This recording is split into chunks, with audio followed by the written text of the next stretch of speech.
mtazamo wangu kwa kuangalia namba imefanikiwa kwa kiasi kikubwa sana. Sababu ukiangalia kwa mfano kwenye mataji ya ndani, kombe la shirikisho, hivi sasa wadhamini ni benki CRDB. Yanga wamechukua mara 4 mfululizo baada ya kufungwa katika fainali na watani zao wa jadi kwenye uwanja wa Lake Tanganyika kama unakumbuka vizuri. Baada hapo Yanga kwenye michuano hiyo mechi 24 wameshinda zote. Lakini kati yake kuna mechi 3 alishinda kwa mikojo penalty kwa sababu ya kanuni. Kwa mfano kuna mechi ya robo finali dhidi ya Geita Gold ilikuwa ni sare wakashinda kwa penalty. Kuna mechi na Azam finali walishinda kwa penalty 7-6 kama unakumbuka vizuri.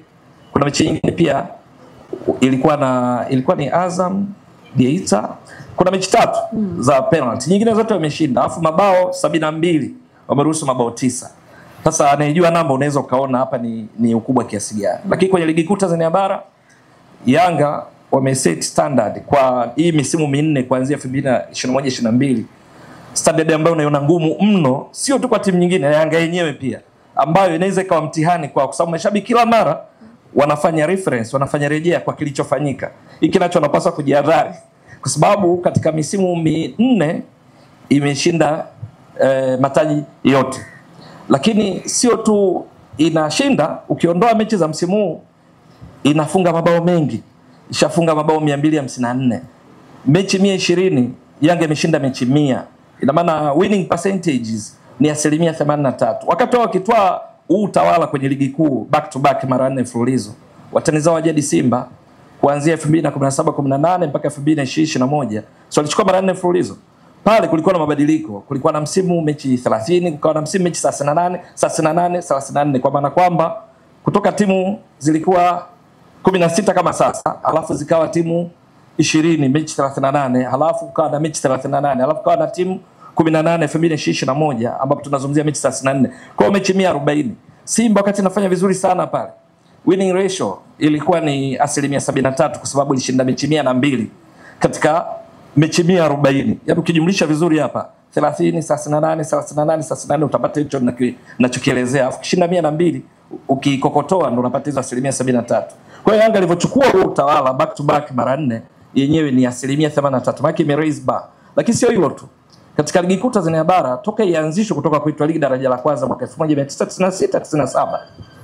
Timu ambayo iliwahi kufanya vizuri sana in terms of percentages ni Simba 2009. Mechi zilikuwa 22, ilipata pointi 62 katika 66. Kwa hiyo performance ilikuwa 94%. Lakini kuanzia 2010 kwenda juu huko timu ili ushinde wakati mwingine Yanga ishai kuchukua ubingwa performance ya 70.5 sababu ilipata pointi 55 kati ya 78 mechi 26. Lakini leo hii mtihani uliowekwa pale na Yanga wenyewe, nasisitiza huu ni mtihani kwa Yanga wenyewe pia, yani mbali na timu nyingine kwanza, ni kwamba 2021-22 Yanga unbeaten mechi 30, ilishinda mechi 22, sare 8, mabao 49, ikaruhusu mabao 8. Point 74 unazungumzia performance ya 82.22 to infinity around ya 82%. Kwa hiyo kwenye kuanzia 2010 hiyo ndo best performance, lakini ukichukua na mpaka tangu ianzishwe na maana inakuwa ya pili, sio? Lakini msimu unaofuatia kutoka point 74 kwa kujua kwamba washindani wao unazungumzia Simba, Azam na wengineo watakuwa wanafuata hiyo Yanga wakaongeza tena point wakafika 78. Ni katika msimu ambao Simba kweli walikuja wakapata point 73. Maana yake matokeo ya mechi zao mbili katika msimu yali-separate, yalitofautisha nani amebingwa. Yanga kana point 78. Ni performance ya 87 around. Kwa sababu 86 plus 86.66. Engineer anajua kizi round inakuwa 87. Kwa hiyo wamepanda kisha tena. Haitoshi. The following season baada ya hiyo 2023-24 Yanga waka raise tena point 80 katika 90. Hapo nazungumzia performance ya 89, alafu mabao wakafunga 61. Lakini haitoshi, msimu uliopita wakaleta balaa zaidi kwa sababu wakapata point 82 katika 90.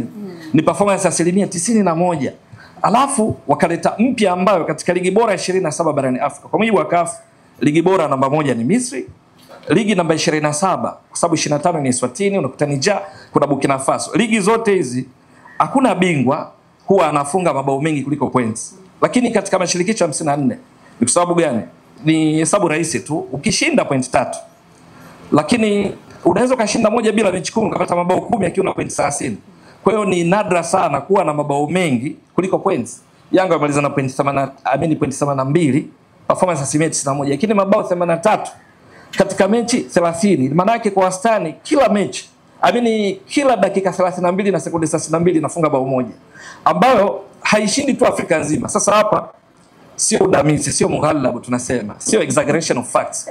Ni dunia nzima katika ligi bora 5 duniani. Afu Afrika chukua ligi zote bila kujali ligi 5. Yanga ndo the best kwenye ligi yake. Hapa msisitizo, asitokee mtu akasema Yanga ni bora kuliko Man City au Barcelona. Simaanishi hivyo. Na maanisha kwenye ligi yako una perform vipi? Yanga kufunga mabao 83 katika mechi 30 ni dakika 2700. Maana kila baada ya dakika 32 na sekunde 32 kamba zinacheza za mpinzani. Afu wameruhusu mabao 10. Sasa wastani huu ukilinganisha katika ligi bora duniani, mwingine atashtuka, duniani kwa mpira wa miguu chini ya mwamvuli wa FIFA tunazungumzia CAF ambayo Yanga ndo the best. Tunazungumzia AFC. AFC ligi za ubora 5, unazungumzia Saudi Arabia, unazungumzia ligi ya South Korea, Japan. Kule hakuna inayofikia kiwango cha Yanga. Unazungumzia OFC, Oceania, yani visiwa vya Vanuatu, unazungumzia Fiji, unazungumzia New Caledonia, hakuna inafikia Yanga. Unazungumzia CONCACAF. CONCACAF ni Amerika ya Kati, Kaskazini na Caribbean. Ya unazungumzia Marekani, unazungumzia Honduras. Kule ligi 5 bora katika shirikisho lile la CONCACAF. Hakuna yenye performance kama Yanga. Ukitoka hapo unaenda CONMEBOL. CONMEBOL ni Amerika ya Kusini. Hapo unazungumzia ligi bora 5 ni Brazil, Argentina, Colombia, kuna Paraguay. Hakuna iliyo perform kama Yanga kwenye ligi yake. Hapa msisitizo kwa sababu ndugu zangu najua hawakawi kusema Yanga bora kuliko nazungumzia performance kwenye ligi yako. Lakini unazungumzia UEFA ligi 5 bora, unazungumzia Italy, unazungumzia England, unazungumzia Spain, unazungumzia Germany, unazungumzia Ufaransa. Huku sasa ndo walau kidogo kuna ambaye anataka kuichallenge Yanga lakini hajaweza kwa ya kwanza, ambaye inaitwa PSG kwenye ligi yake La Liga. Liga 1, ligi kuu ya Ufaransa. PSG msimu uliomalizika kule mechi 34 walifunga goli 92. Kwa sababu mechi 34 unazungumzia dakika 3060. Ukigawanya ndio hiki ninachozungumzia tunaita MPG, minutes per goals. Walikuwa wanafunga bao kila baada ya dakika 33 na sekunde 16. Kwa wanakuwa nyuma Yanga PSG. Alafu kuna Barcelona. Hii sasa tunazungumzia La Liga. Barcelona mechi 38 wanazungumzia dakika 3420. Wao katika mechi 38 walifunga mabao 102. Ambao ukichukua dakika 3420 gawanya kwa 102, ukikompute vizuri utapata wanafunga bao kila baada ya dakika 33 na sekunde 31. Hizi ndo best 3 teams duniani kwenye ligi zao performance. Umeshaelewa vizuri? Lakini ukienda kwenye michuano ya CAF, Yanga 2021-22 baada ya kuangukia kwenye CAF, kama unakumbuka vizuri, Confederations Cup, manake kwanza 2021 walitolewa na Rivers United mapema tu 1-1 imeisha. Lakini huo msimu unaofuatia walienda kucheza dhidi ya Zalan kama sikosei, kashinda bao 9 aggregate. Halafu wakaenda kucheza na Al Hilal Omdurman. Sio? Wakatolewa. Ina maana unaangukia kwenye playoff kwa kanuni zilizopita, sasa hivi hazipo hizo. Walipoenda kwenye playoff wakacheza na Club Africain bila kwa Mkapa. Yanga ikimiliki mpira 69%, lakini mwisho wa siku mashuti 5 on target, wale 3 on target bila. Walipoenda Tunisia Rades, Yanga walishinda 1-0. Matokeo yake wakaingia kwenye group stages. Wakaenda mpaka finali inayosemwaje? Unazungumzia mechi sasa 14 ukiongeza na playoffs zile mechi 2 dhidi ya Club Africain. Kwenye mechi 14 Yanga imeshinda 9. Umeshaelewa? Mechi 9 kati ya 14 ambazo ukifuatilia vizuri katika msimu ule katika michuano ya CAF kazidatawa, yani chukua ligi ya mabingwa na kombe la shirikisho, timu best kwa performance ni Yanga. Sizungumzii bingwa. Yanga walifika finali. Nazungumzia performance max kwenye match by match basis. Away Yanga ilikuwa namba 1, afu ya pili Mamelodi. So Mamelodi away yenyewe ilishinda finali ligi ya mabingwa. Away ni mechi 5, ilishinda 3 alafu ikatoa na sare. Lakini ilishinda 2 sare 3, kapata pointi 9 za away kwa sababu mechi 5. Yanga away ilienda ilimfunga Club Africain away. Kwenye makundi ilitoa sare na Real Bamako kama unakumbuka vizuri. Ilienda ilifunga TP Mazembe, ilifungwa na US Monastir. Kwa ufupi ukichanganya katika mechi za away 7, Yanga ilishinda 5, sare moja, ilifungwa moja, nimesema 2-2. Sasa Mbwaduke, kazini leo kwa waandishi kuna kazi ndugu yangu. Inahitaji utashi wa hesabati. Tusaidie kwa maneno machache. Angalau ya chini ya dakika moja.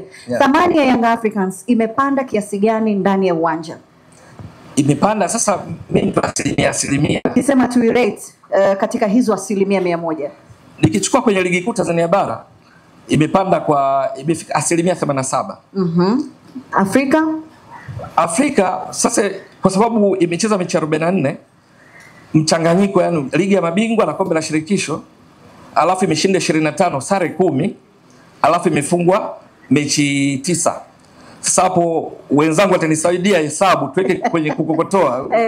Unaweka tu ni rahisi hata kwenye simu yako, 25 out of 44 ni winning, alafu sare mechi 10 kati ya 44, amini zile 25 kati ya 44, 10 kati ya 44, 9 za kufungwa kati ya 44. Ukiziweka vizuri tujibu kwa namba sio kwa hisia, lakini ilichokifanya imefanya hapa tunazungumza hapa, yupo katibu mkuu Msigwa. Kwa sekunde chache, katibu mkuu Msigwa na Watanzania kwa ujumla tunapaswa kujivunia kupitia Yanga wakishirikiana na watani zao jadi. Sasa hapa tunapozungumza Afrika nzima, ligi ambayo kwenye top 10 clubs ina walau timu zaidi ya moja ni nchi mbili tu. Misri wana timu 3 ambao ni Al Ahly, wana Zamalek, wana Pyramids. Tanzania kuna Simba na Yanga. Hapa tunapozungumza Yanga ya 9 kwa ubora, viwango vipi? Watu wengi wanaangalia viwango ambavyo vimesha expire, wanaangalia Yanga ya 12. No, Yanga ya 9 sasa hivi. Ikitokea imeshinda tu dhidi ya Silver Strikers bila kujali matokeo wengine, Yanga inapopana nafasi ya 8. Asante Mbwaduke. Jamani, tumpigeni makofi. Kukariri hizo takwimu inataka moyo wa ziada wa hesabu. Kama tulikimbia ndo hivyo. Lakini tumeitazama thamani ya Young Africans ndani ya uwanja. Lakini ukiwa unaizungumza Yanga sasa hivi, kuna maeneo imekuwa ni mfano wa kuigwa, masuala ya branding, lakini pia masuala ya fans engagement na maeneo mengine. Natamani kakaangu hapa Gerald atupitishe, tuambie ni kwa namna gani malengo ya muda mfupi na muda mrefu ya Yanga yamefanikiwa kuiongezea thamani nje ya uwanja. Nashukuru sana Fatma. Kwanza mimi katika uzoefu wangu miaka yote hii nikikaa nikiangalia tu setup hii, watu waliopo hapa na tukijiuliza ni watu wangapi duniani ukiachilia mbali hapa Tanzania na Afrika wanafuatilia tuko hiyo, unapata jibu la kwanza. Hii ni brand kubwa sana. Na nikwambie ni tu wote tunafahamu katika biashara yoyote ile hakuna kazi kama kujenga brand, kuisimamisha, kuweka kwenye position yake, alafu kuilinda. Kwanza uijenge ipate tija, alafu uilinde, ijiendeshe kwa muda mrefu. Sinaja kuongea maneno mengi sana. Wote tunafahamu bila kutoa mfano wa klabu nyingine au kuzungumzia soka letu kwa ujumla. Hata Engineer Hersi alipoanza kuzungumza hapa anasema yeye mara ya kwanza katika kuingizwa ndani It's not a game, it's a rich thing.